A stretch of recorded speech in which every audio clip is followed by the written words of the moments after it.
Per menit, per detik kehadiran saya dirindukan oleh keluarga saya. Saya nggak mau nangis. Dan saya bukan kemana-mana. Saya bukan pengedar narkoba. Saya bukan OJK KPK. Saya bukan maling. Saya bukan pencabulan. Tapi saya adalah korban kriminalisasi, korban pasal karet, pasal yang sangat tajam kepada saya dan tumpul kepada para pendukung kekuasaan. Mari gunakan akal pikiran, gunakan akal sehat untuk melihat sesuatu.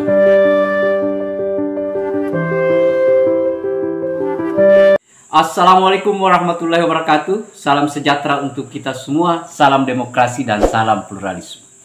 Oke, sahabat-sahabat, jumpa lagi di Rahmat Channel. Nah, untuk kali ini sahabat-sahabat itu sekaitan dengan persidangan Gus Nur atau Sugi Nur. Dalam hal ini pembacaan pledoi yang dilakukan oleh si Sugi Nur. Dan ternyata si Sugi Nur mewek akhirnya menangis, sahabat-sahabat ya.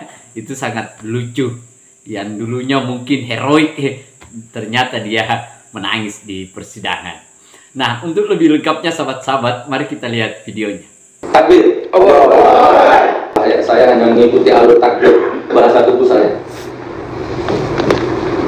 Mudah-mudahan yang mulia tidak jenuh. Jaksa yang terhormat Bapak Aprianto yang saya sayangi mengatakan saya residivis. Kemarin waktu saya ngomong, waktu Anda baca tuntutan 10 tahun dan saya bilang ketemu di pengadilan akhirat, saya tidak melihat wajah Anda, tapi hati saya menangkap Anda sinis, tersenyum sinis, siap seolah-olah Anda begitu. Ya nggak apa-apa, sampai ketemu di pengadilan akhirat.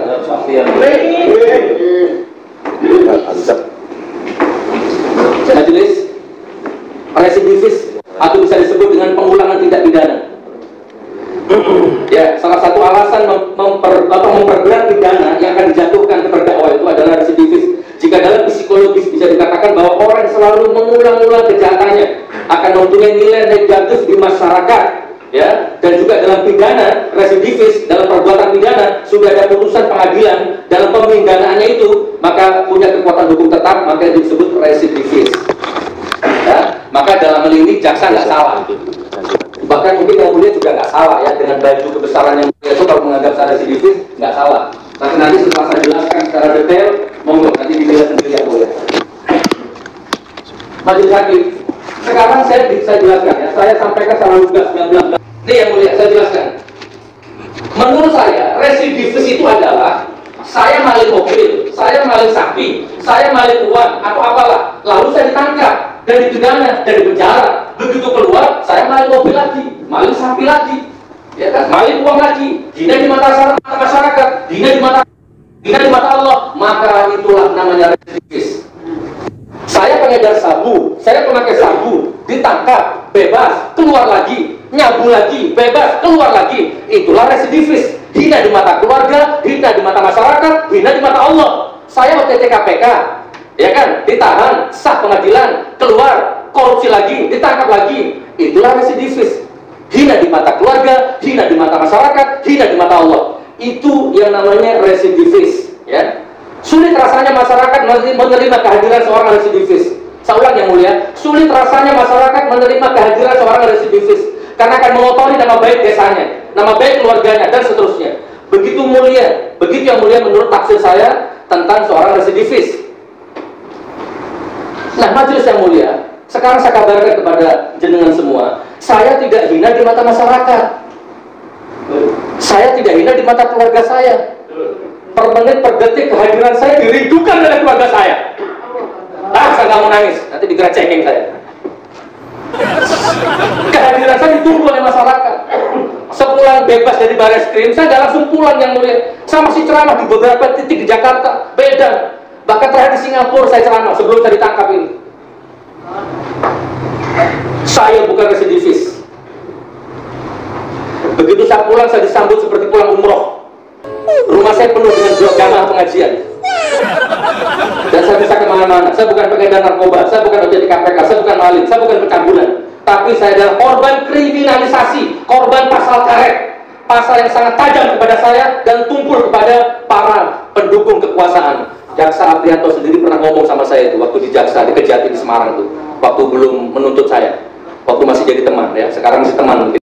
Nah, itu tadi videonya sahabat-sahabat. Kita sudah lihat ya bagaimana keluh kesahnya si Sugi Nur dan dia kayaknya mewek dan menangis karena jaksa penuntut umum betul-betul memberikan ancaman hukuman yang paling maksimal, yaitu 10 tahun penjara. Dan itu yang membuat dia tidak bisa menyembunyikan kesedihannya, sahabat-sahabat. Saya kira apa yang dia lakukan di dalam persidangan itu, ya satu, bagaimana majelis hakim memberikan keringanan hukuman lah. Karena ini adalah pledoi yang dibacakan sendiri atau membuat pembelaan sendiri. Dan dia memutarkan juga ya rekaman dari anaknya, dan dia merasa bahwa dia sebagai tulang punggung keluarga, sehingga dia tidak layak untuk dihukum, dia harus dibebaskan. Tetapi yang aneh, sahabat-sahabat, lagi-lagi kalau kita lihat video yang tadi, ternyata si Sugitnur masih tetap saja mempersalahkan atau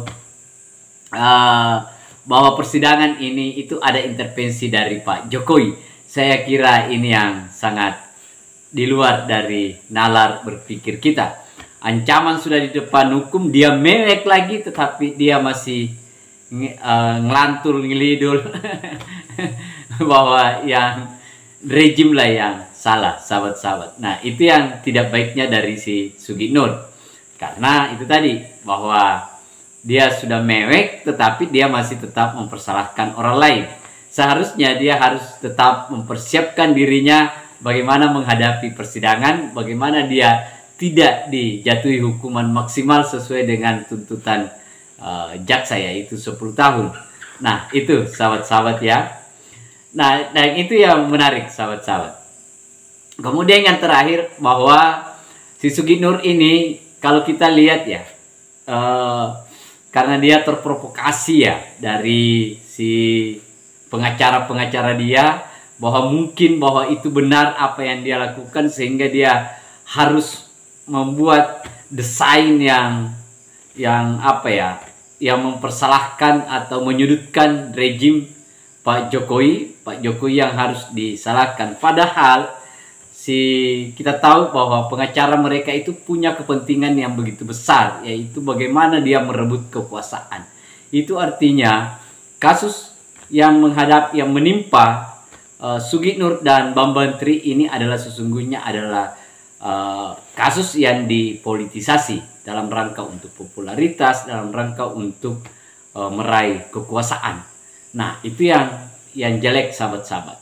Nah, saya kira itu, sahabat-sahabat ya. Terima kasih banyak. Akhir kata dari saya, wassalamualaikum warahmatullahi wabarakatuh. Salam demokrasi, salam pluralisme, NKRI harga mati.